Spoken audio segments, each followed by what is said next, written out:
Arratsaldeon Donostian gaude gaur, ia 30 urtez gizarte bidezkoago eta berdintzaleago baten alde lanean ari den elkarte baten zereginak hurbiletik ezagutzeko. Aspegi, la Asociación de Profesionales, Directivas y Empresarias de Guipúzcoa, cumple 28 años este 2026, consolidándose como una de las entidades de referencia en igualdad, liderazgo y emprendimiento.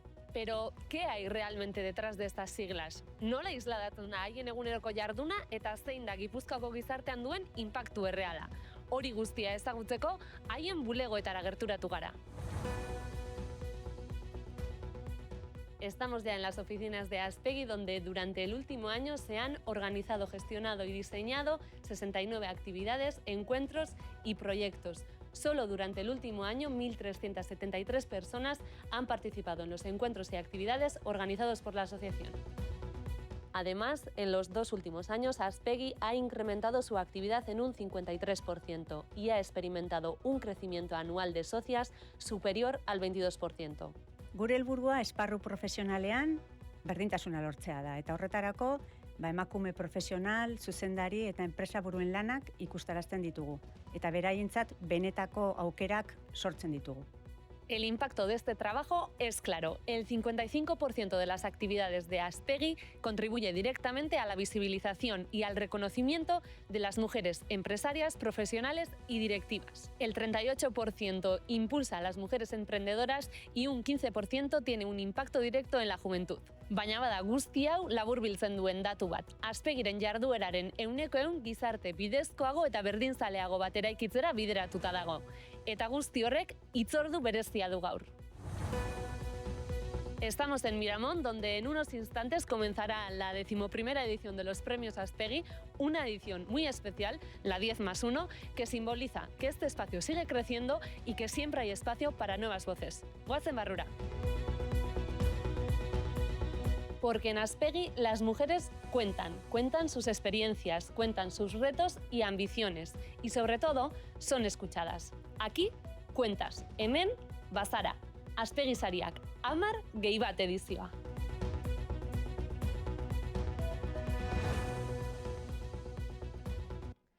Arratsaldeon guztioi eta ongi etorri. Ze plazera gaur hemen egotea, gaur zuekin hemen egotea. Acabamos de verlo en pantalla.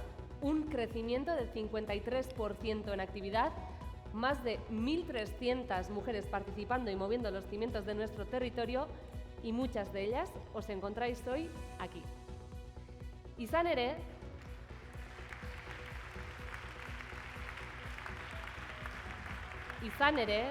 zuek zarete Aspegiren bihotza eta zentzua. Gaurkoa, ondo dakizuen moduan, ez da urtero ospatzen den ekitaldi bat. Gaur, hemen eta hemen elkartu bagara, da sare bat garelako, bizirik dagoen sare bat. Antes de llegar al centro del auditorio, quiero comprobar algo. Que levante la mano quien durante el último año haya sentido que su idea o esfuerzo haya servido para impulsar a alguna compañera.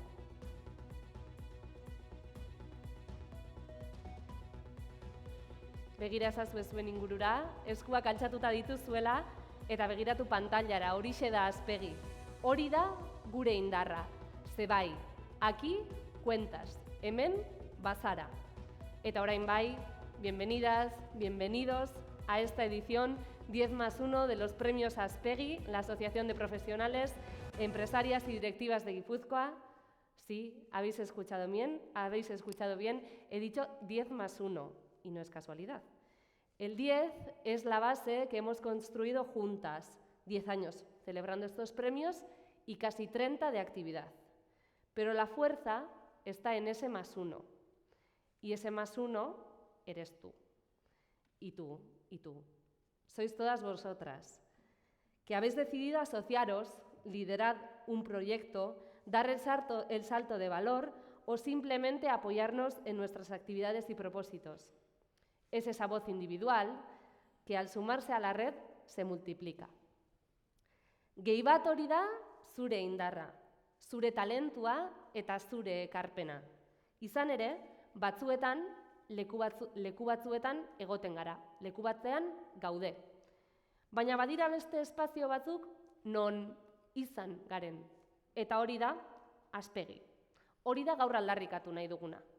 Aspegi ez dela urtero ospatzen den ekitaldi bat. 365 egunetan taupaka ari den sare bizi bat baizik. Mirad a vuestro alrededor un segundo. Detrás de cada una de vosotras hay una trayectoria, una renuncia, un éxito y seguramente muchas emociones frente a grandes decisiones. Si pensáis en vuestro trabajo, en vuestra empresa, ¿cuántas habéis sentido que vuestro esfuerzo no se premia igual? Que aun habiendo mujeres, la dirección sigue siendo mayoritariamente de hombres. Hoy, aquí, plantamos cara a esa realidad. Podríamos preguntarnos, ¿para qué sirven estos premios? La respuesta está en el empoderamiento. Y es que el empoderamiento real nace del reconocimiento. Cuando sabes que aquí cuentas, entiendes que tus acciones tienen un impacto. Es la base sobre la que se construye la confianza para levantar la mano en un consejo de administración, para tomar esa decisión valiente en tu empresa o para ocupar, de una vez por todas, el espacio profesional que mereces. Porque cuando una de nosotras ocupa su lugar, le está guardando el sitio a la que viene detrás. Eta aniztasuna. Aniztasuna hori ere bada gure indarra. Sektore guztietako emakumeak gaude gaur hemen.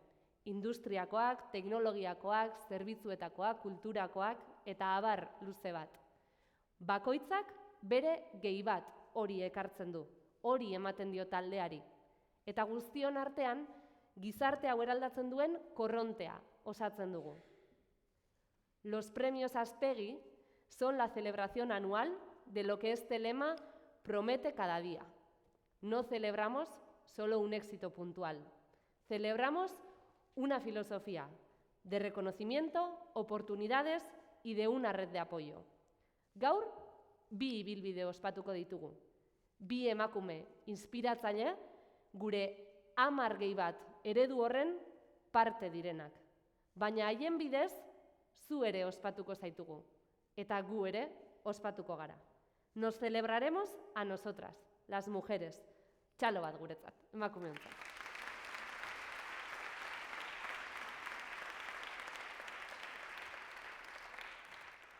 Baina sariak banatzen hasi aurretik, arratsalde honetan bereziki eskerrak eman nahi dizkizuegu ekitaldi hau babestu duzuen erakunde guztiei.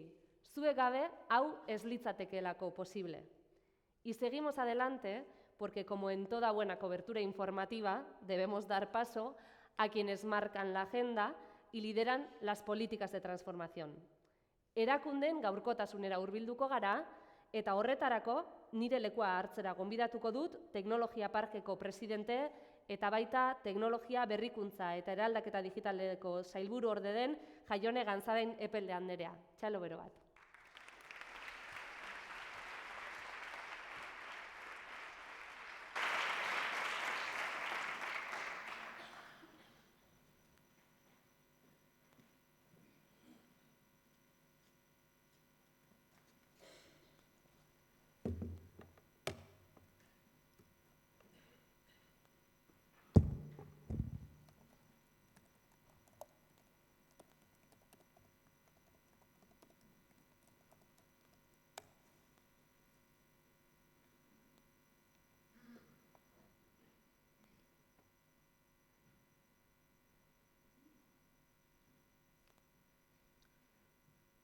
Arratsalde on guztioi, muy buenas tardes a todas y a todos.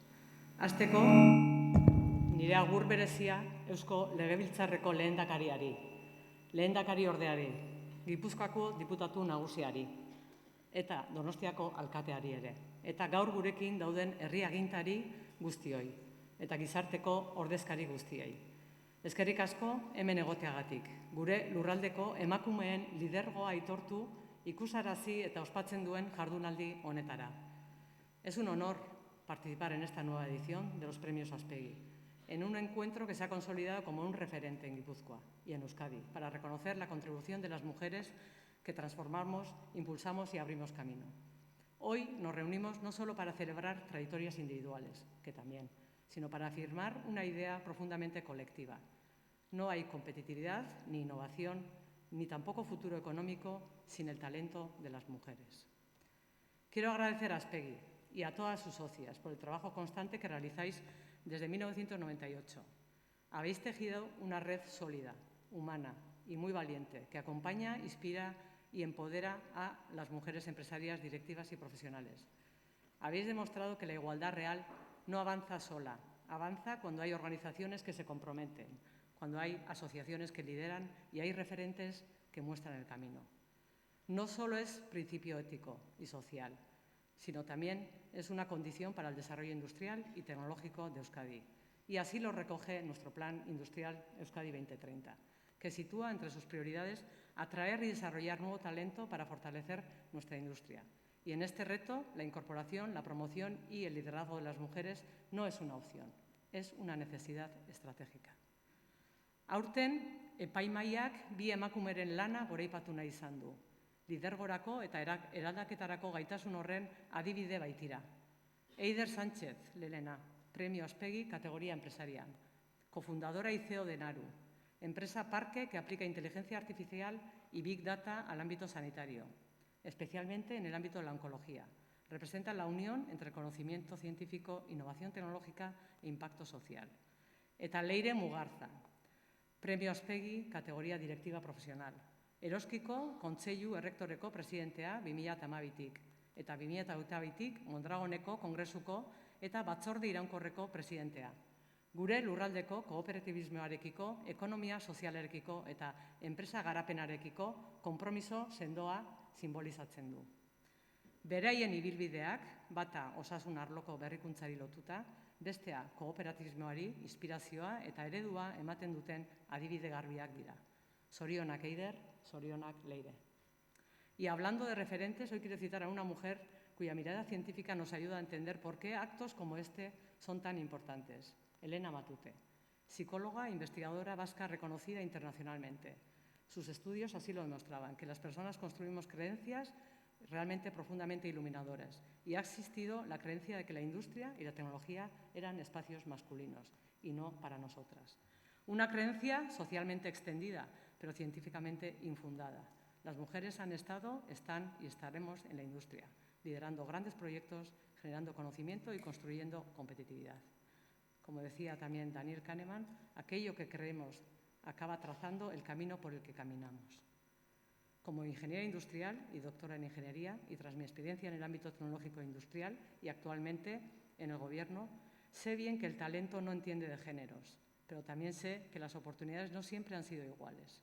Por eso es tan importante visibilizar referentes, generar redes de apoyo y seguir trabajando, desde las instituciones y desde la sociedad, para que las nuevas generaciones encuentren un camino más abierto y más justo. Eta honekin, Eusko Jaurlaritzan emakumeak industrian proiektu eraldatzailea ari gara lantzen, eta programa honen ingurutik definitu dugu nola sektore berritzaileetan eta sektore ekonomiko industrialetan emakumearen presentzia izateko gaitasuna eta emakumearen presentzia lantzeko programak martxan jarriko ditugu. Baita ere, en el ámbito internacional, tenemos un programa que es el Women in Manufacturing, o estudios que hemos desarrollado en la SPRI, que hemos desarrollado más de 500 empresas industriales y hemos llegado a demostrar que realmente las empresas más igualitarias son más competitivas. Realmente tenemos evidencia que confirman que la igualdad también es un factor de competitividad. También se ha publicado recientemente un informe muy interesante, La igualdad de género en la industria vasca, informe de buenas prácticas, en el cual se analizan buenas prácticas de estrategia de atraer y retener mujeres desarrollando por algunas empresas industriales vascas como EICA, Glual, Sidenor y Fagor Automation. Estas buenas prácticas también nos marcan un camino muy claro. Avanzar en igualdad no es solo hacer lo correcto, es construir una industria más fuerte, sostenible y preparada para el futuro. Formula erraza ematen du, baina genero berdintasuna zenbat eta handiagoa izan, enpresak lehiakorragoak dira. Eta emaitzak hobeak lortu dituzte fakturazioan eta enpleguan eta ikerketa eta garapenean jardueran eta baitaren nazioartekotzan. Gaur, Euskadirentzat nahi dugun etorkizun hori ordezkatzen dugun emakumeak aitortzen ditugu. Lidergo eraldatzailea, humanista, konpromiso kolektiboa eta balioa sortzeko gaitasun handia irudikatzen duten emakumeak. Eider eta Leire, bezalako emakumeak behar ditugu. Haien izenak, beren erakundetatik haratago entzuten dira, lidergo eredu inspiratzaile, sendo eta sakon humanoak direlako. Hoy celebramos logros individuales, pero también celebramos un avance. Cada mujer que lidera un proyecto, una empresa, un equipo, una innovación, está contribuyendo a construir una Euskadi mejor. Y cada referente que visibilizamos hoy está abriendo un camino más amplio para las niñas y jóvenes que mañana decidirán su futuro. Eskerrik asko, zorionak a todas las premiadas por vuestro ejemplo, vuestra fuerza y contribución al progreso de Guipúzcoa y Euskadi. Y enhorabuena también a Aspegi por seguir siendo motor de igualdad de empresa y de futuro. Eskerrik asko guztioi.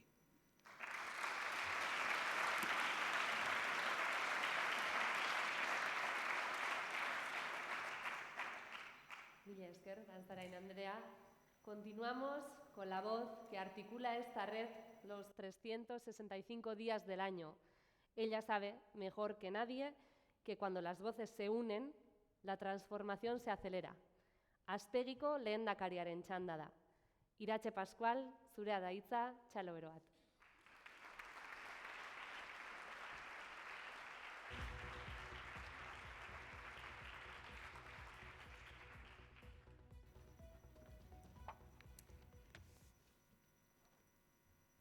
Agintariok, enpresa babesleak, Aspegiko bazkideak, eta gurekin gaudeten lagun guztiak, horre bat niretzat gaur lehen aldiz, Aspegiko lehendakari bezala, sari honietan zuek hemen aurkitzea.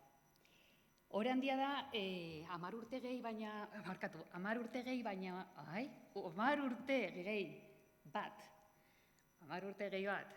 oraindik ere, enpresatako buru diren emakumeak ikustaraztea beharrezkoa dela. Erabaki estrategikoak hartzen dituztela, berritzen dutela, sektoreak eraldatzen dituztela ikustaraztea. Visibilizar significa generar referentes reales. Mostrar que el liderazgo de las mujeres no es una excepción, sino una realidad en los equipos, en las organizaciones y una realidad en los espacios de decisión.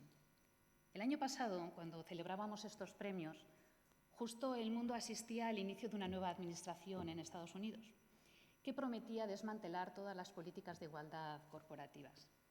Y entonces Nerea Ibáñez, como presidenta, nos habló de justicia, de cómo para construir un mundo mejor necesitábamos que al menos esta sociedad tomara en cuenta las decisiones del 50% de la población, que son decisiones, además, que nos afectan a todos y a todas. Baina, baikorrak izateko arrazoi batzuk baditu ere. Gure unibertsitateetan graduatzen diren pertsonek, 60% emakumeak dira. Euskadin, administrazio kontseiluetan, emakumeen presentzia 6 puntu igo du, eta Gipuzkoan 25% presentzia daukagu. Gainera, Gipuzkoan baita, goi zuzendaritzako lanpostuetan, ia 25% emakumeak daude.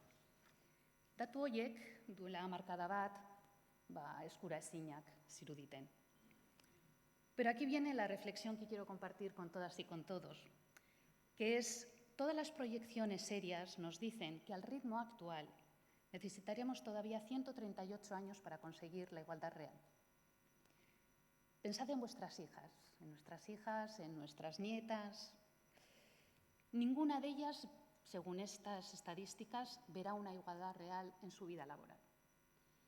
Cuando ellos se incorporen al mundo laboral o cuando emprendan, con su talento, su formación, su capacidad, algo seguirá ocurriendo para que por una razón o por otra no alcancen posiciones de liderazgo en la proporción que les corresponde.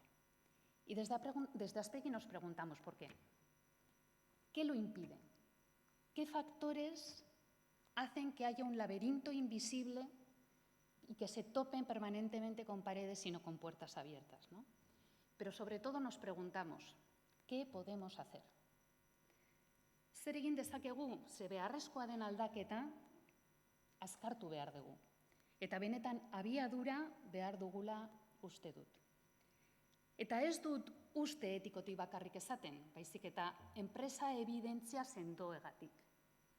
Orain aipatu den bezala, 100 ikerketa baino gehiagok erakusten dute korrelazio zuzena dagoela emakumeen presentzia eta errentagarritasun finanzieroarekin, lehiatzeko gaitasunarekin eta talentu atxikipen handiagoarekin. Iturriak eztabaidaezinak dira.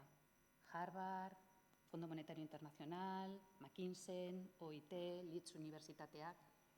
Emakumeok Gipuzkoan prest gaude.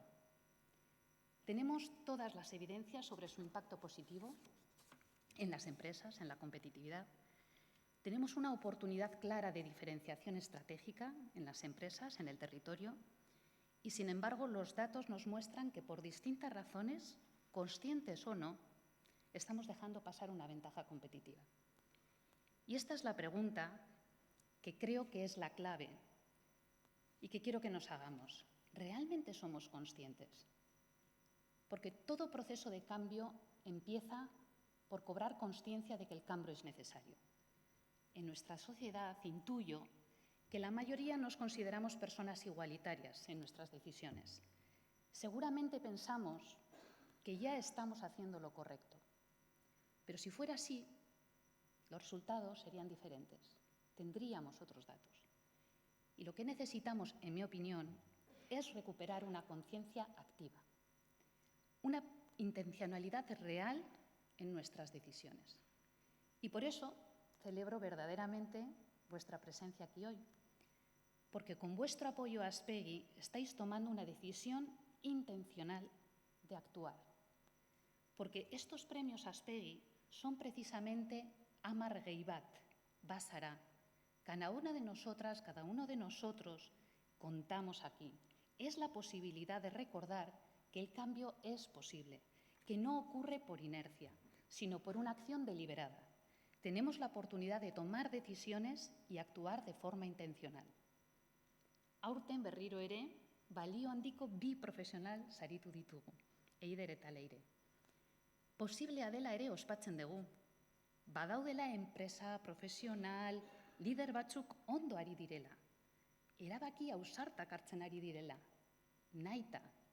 Eta hoiek emaitzak sortzen dituztela. Eta orain, nire gonbidapena dator.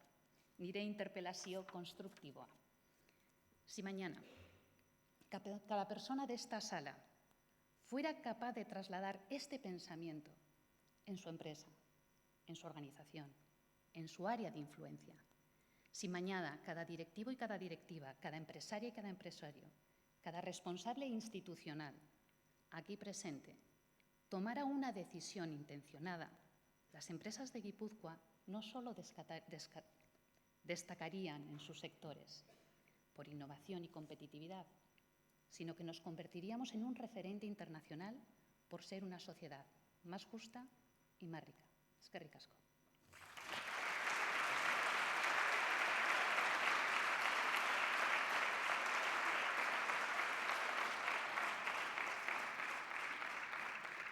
Mila esker Iratxe zure hitzengatik eta batez ere urte osoan egiten duzuen lanagatik. Eta orain, bai, albistearen muinera joango gara, sarituak hobeto ezagutzeko ordua da. Gaurko premioa Aspegi 2026 en la categoría directiva profesional. Gaurko lehen sariduna erreferente ukaezina da ekonomia sozialean, ingeniaritzatik hasi, eta gure lurraldeko talde industrial garrantzitsuenaren kongresuko buru izateraino. Su voz, como bien hemos comentado, resuena en los consejos rectores más influyentes y es una figura del cooperativismo y la gobernanza socioeconómica. Ezagutu dezagun pixka bat hobeto, Leire Mugerza. Leire Mugerza Garate naiz, Eroskiko Kontseilu Errektoreko presidentea eta Mondragon Kongresuko presidentea. Mondragon proiektua sinesten dut ez egiten dugunagatik bakarrik, baizik eta bereziki nola eta zertarako egiten dugunagatik. Emakume mutrikuarra, 3 semen ama eta 59 urte dauzkat. Nire ibilbide profesional guztia Mondragon taldeko kooperatiba ezberdinari lotuta egonda, ezta? Eta noski, azken etapa honetan 2022tik kongresuko presidente bezala korporatiboki eta ikuspuntu askoz zabalago batetik ezagutzeko aukera izan dudalarik. Mugarri horietatik lehenik nabarmenduko nuke Mondragon Unibertsitateko eskola zen ikasketak, lan eta ikasi egiteko aukera hori. Eta eroski izan da proiektu kolektibo bat individualaren gainetik erakutsi nagoena guztiz, ez? Eta ez aspaldi baizik eta gaur egun egoera saietan, ez da? Eta Mondragonaz esango nuke mugarri izan da ikusgarritasunetik, horrek beste puntu bat gehitzen duelarik. Zer egiten dugun ez da, negozioa bera ez da desberdintzen gaituena, baizik eta nola eta zertarako egiten dugun. Eta hori da gure kongresuan erabakitzen duguna. Kongresuan kooperatiba guztiok daukagu ordezkaritza eta denon artean erabakitzen dugun batzen gaituen horren inguruan. Eta konturatzen gara elkarrekin gizartean hobeto eragin dezakegula. Besteetan legeak eta araudiak era batera egina daude eta guk hori guztiak kooperatibagintzara egokitu beharra izaten dugu eta horretan lan handia egin beharra tokatzen zaigu egia esan. Azpegi saria emango zidatela deitu zidatenean posa, noski. Azkenean gogoratzen zera kooperatiba mundu honetan gainera zu bezala zura aurretik lan honetan edo egon diren hainbateko emakume eta ziurrenik ez dutela saririk jaso. Nik uste eta azpegik egiten dula lan bat berdintasunean jarraitzeko. Badirudi legediak eta gauzak aldatzen doazela, berdintasun plana dauzkagu eta berdintasuna gero eta hurbilago dagoela. Baina nik uste lan handi badagoela kultura aldaketa horretan lan egiteko eta azpegik sirimiri hori egiten du, ez? Ikusgarritasun emantez lana, zuzendaritza eta emakumea lotzen eta horrek pausu hauek ematea ezinbestekoa da eboluzio edo kultura aldaketa horretan jarraitzeko, dudari gabe. Deitu zidatenean pentsatu nuen pertsona asko etortzen zaizkit burura, ezta? Erakutsi nautenak nola berdin da zein posiziotik zela egin zeinken gauzak aldatzeko, ezta? Sari hau beraientzat dela, porque biziki uste dut beraiek zailago ikuzutela, niri bidea erraztu nautela izateko eta nik gauza bera egiten saiatuko naiz etorkizunean datozen egite. Emozionatu nahi.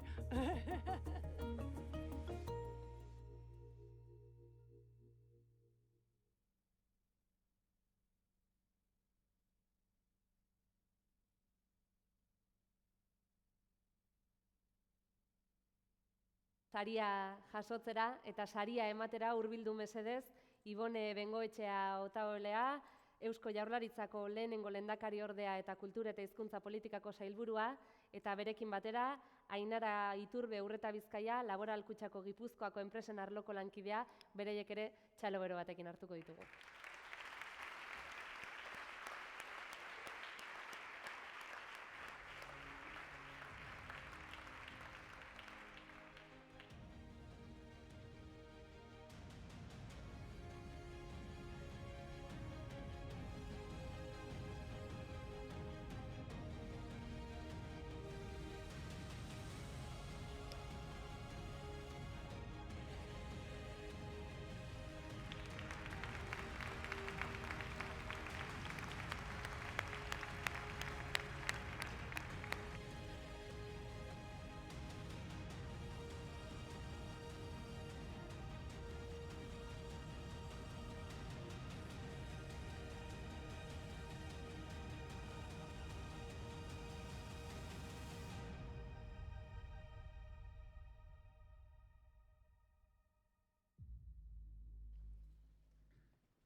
Bideoa ikusita eta txalo horrekin hitz egin orain, ez?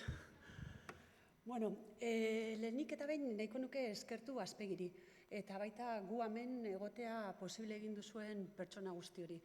Porque nik uste lan badala hurbiltzea tokatu zaigu egun hauetan Azpegira gehiago eta bolondrez lan bat egiten dana izugarria hurbiltzeko emakumearen ikusgarritasuna enpresa mundura eta lan oso polita egiten ari zerat eta esan duten bezala sirimiri hori jarraitu ezinbestekoa da kultura aldaketa horretan.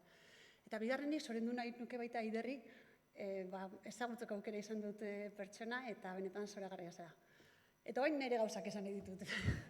Bueno, ni bi ideia nahi nitxun trasladatu, ez da, lehenengoa da, gustatuko litzaiake aitortza individuala izan da hau, eskertza kolektibo bat bihurtu, eta orain azaldukot. Eta bigarrena, ausartzen naiz eskaera bat luzatzera zue guzti hori. Bueno, he dicho que me gustaría convertir este reconocimiento que me dan a mí en un agradecimiento. Y para ello me permitiréis hablar un par de minutos de lo que soy y de lo que hago. ¿Vale? Bueno, los que me conocéis algo, que conozco a algunos, sabéis que mi cabeza es muy lógica, sistema, coherencia, soy ingeniera, se nota. No es una hoja Excel, pero sí visualizo las cosas mucho y pongo figuras, ¿no? Y cuando pienso en mí, pienso en un círculo central donde identifica lo que soy, que es, bueno, ya he dicho, ¿no? Mujer, emakumea naiz, 49 urte dauzkat, baserritarren alaba naiz, 3 semeren ama, eta bere lagunen laguna, ez da? Eta gero ondoan daukat beste zirkulotxo bat identifikatzen duena nongoa naizen, ez? Mutrikuarra naiz, gipuzkoarra naiz, eta bizi bazera Bizkaiarekin oso hurbil dagoena, eta 25 urte baino gehiago Bizkaia lanean, Gipuzkoar izate hori benetan eramaten duzu barnean, benetan diotzuet. Oso sanoan, baina benetan eramaten duzu. Eta baita euskara maite dut, ez hizkuntza bakarrik gainera, euskal kultura asko maite dut. Euskara kultura esaten dutenean nahi dut esan herri txikietako jaiak, malenak, albaixoak, gure herriak, baita asko maite dut bertsolaritza, herri kirolak, baita asko maite dut gure inguruko zesta punta izaten dena, hau da, ez da bakarrik hizkuntza, baizik eta asko gustatzen zait inguru horrek trasladatzen ditun baloreak. Egia da, munduan bizitzea eta bizitatzea izugarri gustatzen zaidala, kultura desberdinak ezagutu, bertan denborak pasatu, baina oso argi daukat nire sustraiak beti non dauzen, ezta? Mundura irekita, baina inguruarekin konprometituta. Eta hori naiz, eta zer egiten dut? Mondragonen, en Mondragón justo hago algo de eso, porque hay una frase que además decimos mucho, abiertos al mundo, pero comprometidos con el entorno. Y cuando hablo de Mondragón, hablo de rasgos como igualdad, arraigo, cooperación y solidaridad, distribución de la riqueza. Y ya sé que me diréis, oh, qué bien queda, qué discurso, pero es que he tenido la gran oportunidad o la gran suerte de haber disfrutado eso en las cooperativas que he estado. Yo empecé en una cooperativa que Jaione ha mencionado además, en EICA, con 22 añitos, con una mochila cargada de un montón de prejuicios, seguramente pensando, soy mujer, ingeniera, qué raro, porque no había. Además, como becaria, ¿qué me harán? Y a mí me soltaron la mochila aquellas mujeres que estaban en aquella cooperativa porque me trataron como una persona, que era lo que era. Y además eso es lo que he sentido, he tenido la gran suerte de sentir en todas las cooperativas que están. Entonces, la igualdad es una premisa que lo vivimos. O cuando hablamos de arraigo, he tenido la suerte de dirigir un centro de formación, Lehartiba Ikastetxea, durante años, que no se dedica a la formación solo, que sabemos lo importante que es para la transformación de la sociedad, sino además apuesta por el desarrollo de aquella comarca. Apuesta por la innovación. Lehartik es una cooperativa que salió de Lehartiba Ikastetxea. Apuesta también por la promoción empresarial. Asaro Fundazioa o Lehartiba Fundazioa ahora. Ese ecosistema que decimos que en Mondragón tenemos entre la formación, la innovación y la empresa. Que eso es lo que hace el arraigo y el desarrollo de los territorios. Y eso es un ecosistema que lo he tenido que desarrollar y os digo de verdad lo que hacemos en las comarcas, hacemos a nivel general. Y de Eroski ya lo he dicho, yo creo que es el mayor ejemplo de solidaridad y cooperación que he podido ver en el siglo XXI, hace poquitos años, en las dificultades, cuando las socias han decidido primar el proyecto colectivo ante el individual, cuando tiene efecto negativo en el individual, pero para sostener el proyecto colectivo han tomado decisiones. Personas normales que juntas, de verdad os digo, que han hecho cosas extraordinarias, como que una cooperativa, la cooperativa Eroski, siga siendo de aquí, de los socios de aquí, y pueda seguir reafirmándose en esa misión de transformar su entorno. 3 ejemplos, pero son personales y las que he vivido. ¿Y todos dónde nos juntamos? En Mondragón, que hay otros cientos de ejemplos como estas. Es cierto que a Mondragón se le conoce por los números grandes, por las áreas de banca, educación, distribución, industria, por los volúmenes, por muchas plantas fuera, por la innovación, tecnología. Eso es lo que decía en el vídeo, lo que hacemos, sí. Pero yo creo que él nos diferencia cómo lo hacemos, y os he contado 3 ejemplos, y sobre todo el para qué. Porque siempre todo lo que hemos generado en Mondragón se ha repartido entre los miles de socios, todo el resultado entre los miles de socios, hay una gran parte que se reinvierte en la sociedad y hay una gran parte importante que se deja en la cooperativa, para que los que vengan, los futuros hijos, tengan una mejor cooperativa de la que nosotros nos hemos encontrado. Y por eso digo que quiero que sea el reconocimiento individual, un agradecimiento colectivo a todas esas personas que me han permitido ahora liderar un proyecto como Mondragón. Por eso creo que es de agradecer a todas esas personas que han hecho y hacen que sigamos teniendo un proyecto justo que desarrolla las sociedades igualitario para la sociedad que estamos. Eta, bigarrena, esan dut eskaera batera motxean. Eskaera bat eta ausartegia da agian hori egitea, baina pixkat iratzek esan duen bidetik noia, ez da? Nik uste dut asko aurreratu dula berdintasun gaietan, asko legeak, araudiak, berdintasun planak, politikak, formalki asko aurreratu dugu, baina salto bat falta zaigu kultura aldaketa horretan, hor daukat nire lana barruan. Bi adibide ipiniko zuet, nik ingeniaritza ikasi nuenean emakume oso gutxi ginen, ingeniaritza teknikoetan ari nire esaten, eta gaur egun ikusten ditu zenbakiak eta argazkia oso antzerakoa da. Beste gai askotan asko evoluzionatu dugu eta horrez. Eta espadaukagu pertsona emakumeak espaditzugu okupatzen karrera tekniko horiek gure organizazioetan arazoa izango dugu bero posizio estrategiko batzuk arditzaten. Beraz, beharrezkoa daukagu emakumeak ikuspuntu hori aldatzen, guk lan egitea eta ikustaraztea. Eta bigarren aldaketa nik uste dut zaintzaren inguruan esango nuke. Oso sensible naiz, ziurrenik bakoitzak pasatu dulako, ez? Nik nire lehengo semea edukinunean, hemen dago, 6 astetara lanean hasi nintzen, erabaki oso hausnartu eta ni oso gustora negoen erronka berri bat neukalako etxean adostuga, gurasoen laguntzarekin, baina ni oso pozik junitzen arren, motxila bete nun ziurrenik beste batzuen harri askokin, ez? Epaitua izan nintzen zela leiken, 6 astekin ume bat etxea laga, ez da? Eta gero alderantzizko egin nuen, 4 urtetara bizkiak eukin dituen baita, eta erabaki nuen guztia lagatzea. Nire erabaki izan zen, eta nire autua izan zen. Hala ere, inok ez ninduen, etxean bai eskerrak, ez ninduen asko ulertu, epaitua izan nintzen baita kontrakoa gitarren, ez? Orduan nik uste dut, ezinbestekoa dela emakumeok eta gizarteok ez epaitzea. Horretarako aldaketa kulturala tokatzen zaigu egitea, eta salto hori eman behar dugu usteot. Eta hori ez da horrelako gauzak azpegi bezalakoak lagundu egiten dute ezinbestekoa dira, eta hori egin behar dugu pertsonok, organizaziook, instituziook, ikastetxeok, hezkuntza zentru, danok batera. Eta hori da nire eskaera, ez? Elkarrekin egin dezagun bidea berdintasun formaletik errealera pasatzeko. Eta amaitzen dutea, saria ni jaso dut, baina leheni gustatuko litzateke banatzea hau profesionalki bidean izan ditzuten emakume guzti horiekin, bai Eika, bai Learti bai Eroski, eta bai Mondragon taldeko emakume guzti horiekin, beraiek nire bidea erraztu nautelako, ez daukat inongo dudarik. Eta nire konpromiso zuzena da, urrengoekin berdin egiten saiatuko naizela. Eta bigarrenik nola ez etxekoekin, hemen daude, aita, ama, anaia, Aitor eta 3 izarrak. Aiur, Xuban eta Aine. Hau zuena da. Zentzua zuek ematen diozue. Eta zu ezeraten nire heldulekoa, gogorazten dauzuenak beti, ezinbestekoa dela presente ukitzea nondik natorren jakiteko noranoan. Eskerrik asko eta hau zuena da.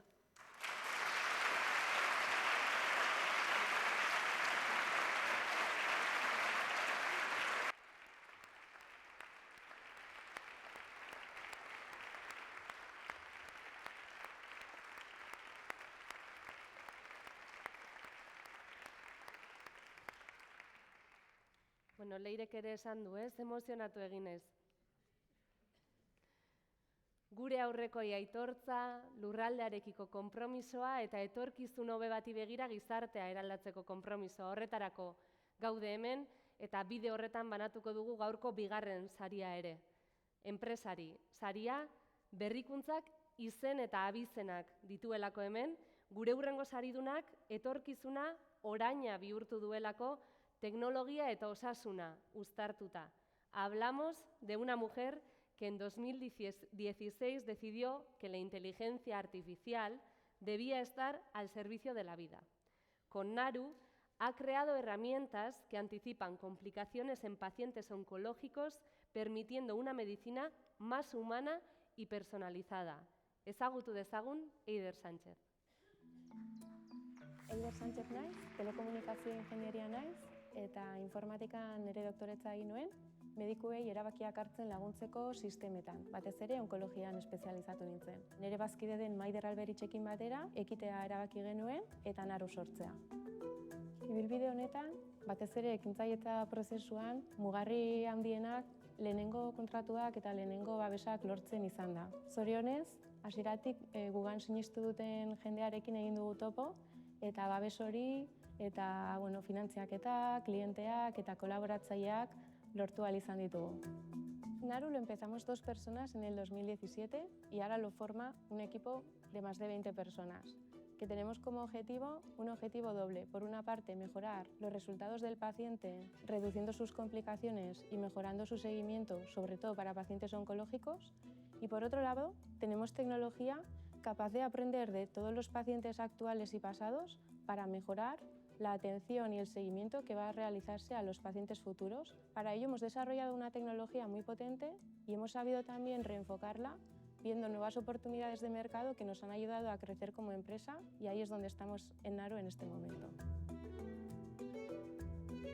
Bueno, aspegi saria eman behar didatela jakin dudanean poz handia sentitu dut. Errekonozimendu bada azken 10 urte hauena, balioan jartzen du urte hauetako esfortzu eta pertseberantzia. Eta liberean baita ere errekonozimendu bada nire bazkidearentzat, Maider Alberitzentzat, azkenean bide hau elkarrekin egin dugulako. Una entidad como Aspegi aporta mucho a la sociedad. Por una parte, ayuda a conectar a diferentes mujeres en el ámbito profesional, tanto directivas, empresarias, emprendedoras, ayuda a crear esa red de apoyo tan necesaria. Por último, diría que un punto importante, sobre todo en relación a estos premios, es la visibilización de mujeres en diferentes roles directivos y empresarios que son necesarios para la inspiración de las próximas generaciones. En su momento no me vi reflejada en diferentes ejemplos que tenía a mi alrededor y pensé que para poder hacer determinada carrera profesional tenía que cambiar lo que era. Con el tiempo me he dado cuenta que la clave no está en los otros, sino en creer en uno mismo y en encontrar personas que por eso que eres te apoyen y te ayuden a crecer.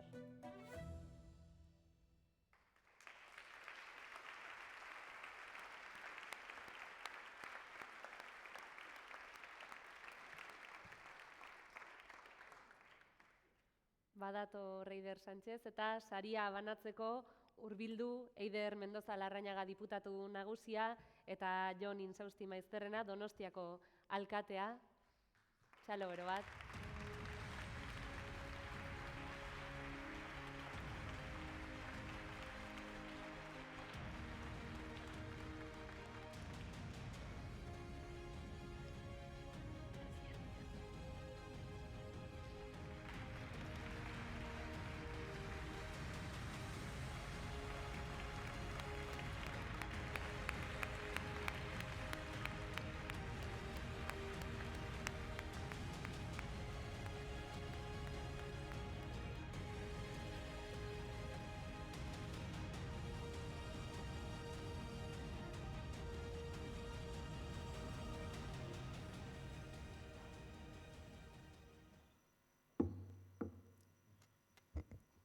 Bueno, eskerrik asko Aspegiri sari honengatik.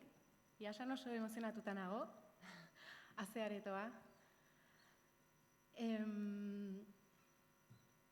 Bueno, tenía pensadas unas palabras, pero creo que voy a decir un poco lo que me sale ahora mismo.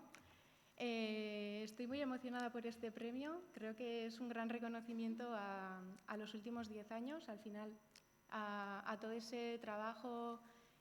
Pone en valor todo ese sacrificio realizado en los 10 años que ha hecho el proyecto de emprendedor de Naru, ¿no? Donde hemos hecho un desarrollo tecnológico innovador para revolucionar el seguimiento de pacientes oncológicos, pero sobre todo a su vez hemos sabido hacer un cambio estratégico para abordar una nueva oportunidad de mercado que nos permitía hacer un gran crecimiento de esta tecnología desarrollada para llegar a nuevos mercados como la industria farmacéutica, donde permitimos acelerar los tiempos de generar resultados de vida real para medicamentos que ya están comercializados y mejorar su seguridad y reducir sus eventos adversos, y también para acelerar procesos en ensayos clínicos que mejoran esta seguridad de los medicamentos para que al final los pacientes oncológicos puedan tener una mejor atención. En ese sentido, este premio reconoce ese trabajo que hemos hecho en Naru, que empezamos 2 personas, Maider Alberitz, mi socia y yo, en 2016, cuando dejamos nuestro trabajo como investigadoras ambas, y este premio reconoce mi trabajo, pero a su vez quería decir que también reconoce el trabajo de Maider. Así que, bueno, también luego el aplauso de luego también es para ella. Toda esta trayectoria científica y emprendedora, yo no la hubiera podido hacer sin 3 apoyos importantes. Por eso quiero agradecer ahora, en primer lugar, el apoyo familiar que he tenido de mi aita Agustín, mi ama Bisi y también de mi hermana Maya, que durante todos estos años pues, me han apoyado en en esa pasión por la ciencia, ¿no? Y también en verme como emprendedora desde pequeña. Todo esto no es un día, no se trabaja en un día, sino que son muchos años de jugar a hacer diseños de robots o enseñarme, como el Aita me enseñó, a soldar para poder hacer una emisora de radio para un proyecto en el cole. Interés por, no sé, dinosaurios, astronomía, por cosas que luego me han llevado al final a querer llevar a cabo una carrera científica, ser ingeniera de telecomunicaciones, hacer un doctorado y meterme en el mundo laboral en un centro tecnológico. Pero también pues tener a mi Aita como emprendedor pues ha sido un referente toda mi vida pues para que cuando llegó el momento pues me atreviera a dar ese cambio. Ese cambio emprendedor, o sea, todo este camino emprendedor ha sido duro y no hubiera podido hacerlo sin el segundo apoyo, que ha sido Aitor, mi marido, porque al final,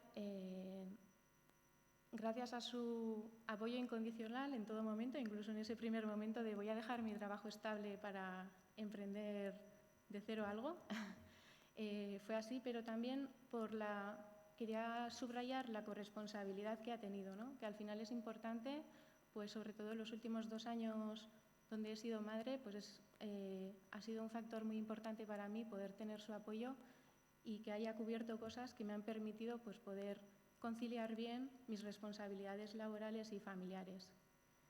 Eta azkenik, baita ere, oso garrantzitsua izan da guzti honetan,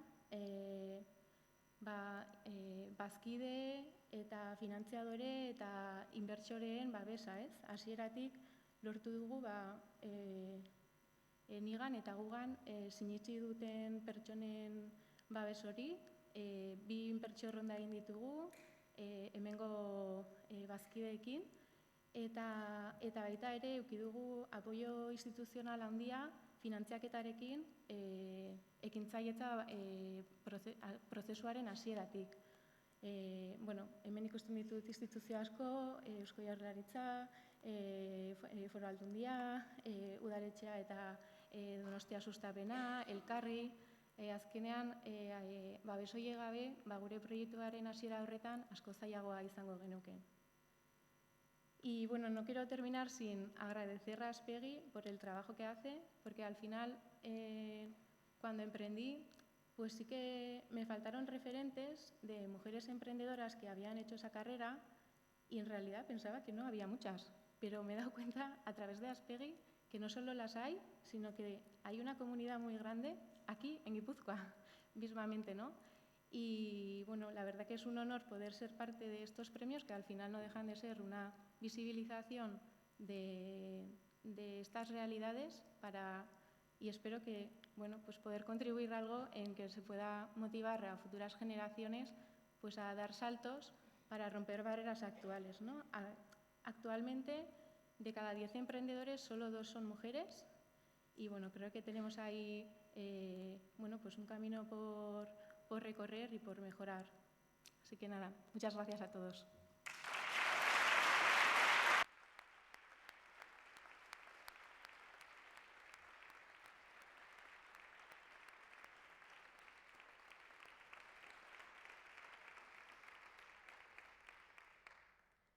Ikusgarritasuna eta elkar babesteko horrelakoak moduko komunitateak ze garrantzitsuak diren, Leire, Eider, eskerrik asko zuen hitzegatik eta zorionak berriro ere bihotzez. Zuen hitzek gogorarazten digute gaur zergatik gauden hemen eta eguneroko lana ze bidetan egiten den. Escuchar vuestras trayectorias nos devuelve el reflejo de lo que somos capaces de construir. Leire, desde la fuerza del cooperativismo, Eider, desde la vanguardia de la tecnología y la salud, sois 2 polos de un mismo motor, sois esa fuente de inspiración que demuestra que el liderazgo femenino no es casualidad. Gracias por recordarnos que cada paso individual abre un camino colectivo. Vuestras historias confirman que cuando una mujer ocupa su lugar, todas ganamos espacio. Ez dugu nahi gala hau hemen amaitzea. Esan dugun moduan, Aspegi ez baita urtean behin gertatzen den ekitaldi bat, urte osoko taupada bat baizik. A menudo, el mundo nos dice que tenemos que competir, que el éxito es un camino solitario. Hoy desmentimos ese mito. Estamos aquí para sostener, impulsar y tender la mano a las que vienen detrás. Gure bidea ez da auditorio honetan bukatzen. Cuando se apaguen estos focos, recordemos que esa electricidad que surge cuando nos reconocemos en las demás, la llevamos dentro. Ese es el poder de pertenecer. Ese es el poder de saber que en esta red cada una de nosotras cuenta. Eta sare hau, eszenatoki honetatik kanpo ere, bizirik dagoela erakusteko, zuzenean konektatuko dugu beste ahots batekin. Lide, zer gertatzen da koktelgunean? Ane, hemen dena prest daukagu. Como podéis ver, tenemos detrás de mí este maravilloso set, todo preparado, donde en unos instantes vamos a convertir el lema de hoy en realidad. Os quiero invitar a que me acompañéis para sumar vuestras voces, porque aquí cuentas, hemen bazara. Baina hori baino lehen minutu bat uzten badidazuane, esango dut gaur metafora ederra loratu zaigula hemen. Gaur bi begi eta bi lore ezagutu ditugu, Leire eta Eider.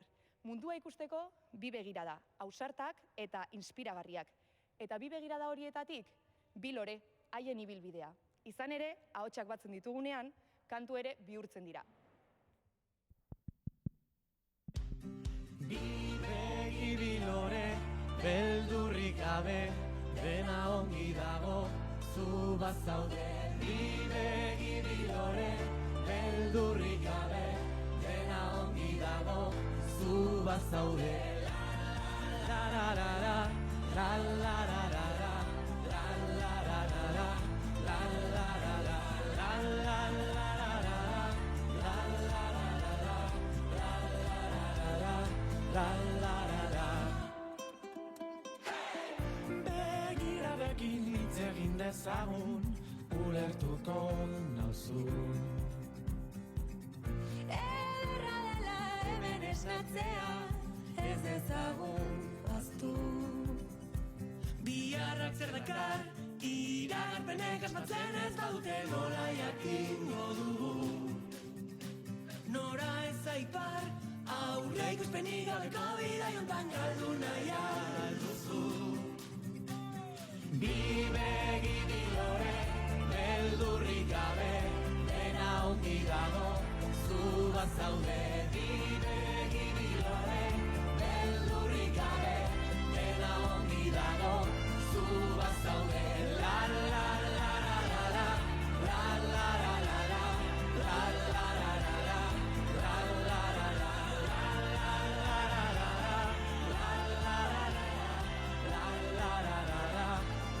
la la, la la la la la, la la la la.